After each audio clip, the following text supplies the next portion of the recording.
தொடர்ந்து வெறும் லாங் வீடியோவாக போட்டுட்ருக்கேன். நேற்று கூட ஒரு லாங் வீடியோ போட்டேன், என்னோடய மாம் ரொட்டீன் விலாகு. ஸோ யாருன்னா பார்க்கலன்னா கண்டிப்பாக செக் பண்ணி பாருங்கள். ரொம்ப நல்லாயிருக்கும், இன்ட்ரெஸ்ட்டாக இருக்கும். புதுசாக நீங்கள் வந்து ஒரு ரொட்டீன் பார்ப்பீங்க. ஸோ அடுத்ததாக வந்து செடி வந்து இன்றைக்கி உரம் போட்டு க்ளீன் பண்ணுற டே. என்னடா பாப்பா வச்சுருக்கீங்க, செடி பார்த்துக்கிட்டிங்கன்னா பாப்பாவை யார் பார்த்துக்கிறதுன்னு யோசிப்பீங்க. எங்கள் அம்மா வந்துட்டாங்க. ஸோ லாங் வீடியோவில் பார்த்தா தெரிஞ்சிருக்கும். ஸோ எங்கள் அம்மா வந்து தடுப்பூசி போடுறதுனால வந்து குழந்தைய பார்த்துப்பாங்க. ஸோ அந்த கேப்பை நான் யூஸ் பண்ணிக்கிட்டு நான் வந்து கிச்சனையும் சரி என்னோடய அதர் ஒர்க்ஸும் சரி முடிச்சிடணும் அப்படின்னு. ஏன்னா எங்கள் அம்மா 2 நாள் இருப்பாங்க. ஸோ அந்த கேப்பில் வந்து நான் பிளான் போட்டது ஃபஸ்ட்டு செடிங்களுக்கு உரம் போட்டுது. ஏன்னா 15 நாள் ஆயிடுச்சு. ஸோ உரம் போட்டு விட்டுட்டேன்னா இதுக்கப்புறம் அடுத்த 15 நாளைக்கு தான் வந்து செடி உரம் போடுற மாதிரி இருக்கும். அடுத்ததாக கிச்சன் டீப் கிளீனிங்.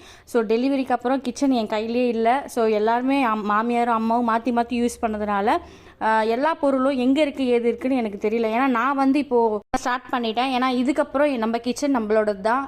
மாமியாரும் சரி அம்மாவும் சரி இதுக்கப்புறம் ரேராக தான் வருவாங்க. ஸோ நம்மளுக்கு ஏற்ற மாதிரி கிச்சனை மாற்றிக்கணும்னு சொல்லி டீப் க்ளீன் பண்ணிட்டேன். ஸோ ஒரு ஈவினிங் ஆகிடுச்சு, குழந்தையும் பார்த்துக்கிட்டு என்னோட ஒர்க்கையும் நான் கம்ப்ளீட் பண்ணிட்டேன். ஸோ ஒரு ரூம் மட்டும் இருக்குது, அந்த ரூம் வந்து க்ளீன் பண்ணதை அடுத்த வீடியோவில் காட்டுறேன்.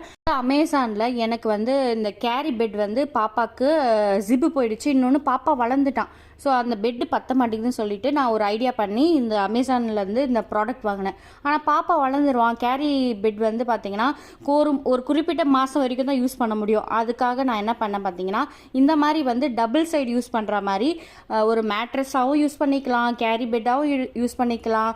அது மட்டும் இல்லாமல் ஒரு பில்லோ பெட்டாகவும் யூஸ் பண்ணிக்கலாம். ஸோ இந்த மாதிரி 3 பர்பஸுக்கு ஒரே பெட்டு யூஸ் பண்ணிக்கலாம். இன்னொன்று ஒயிட் கலர் வேணான்னா பிங்க் கலர் சைடும் யூஸ் பண்ணிக்கலாம், பிங்க் கலர் சைடு வேணான்னா ஒயிட் கலர்லேயும் யூஸ் பண்ணிக்கலாம். இந்த மாதிரி நிறைய கலர்ஸும் அவைலபிளாக இருக்குது. ஸோ அது மட்டும் இல்லாமல் நான் காலையில் தான் ஆர்டர் போட்டேன், மத்தியானமே வந்துச்சு. இப்போ ஒரு நியூ மாமுக்கு யூஸ்ஃபுல்லாக இருக்கும். இதோட லிங்க் நான் வந்து டேக் பண்ணுறேன், இல்லை டிஸ்கிரிப்ஷனில் கொடுக்குறேன். கண்டிப்பாக செக் பண்ணி பாருங்கள். ஸோ இந்த வீடியோ பிடிச்சிருந்தா மறக்காம லைக் பண்ணி சப்ஸ்கிரைப் பண்ணுங்கள்.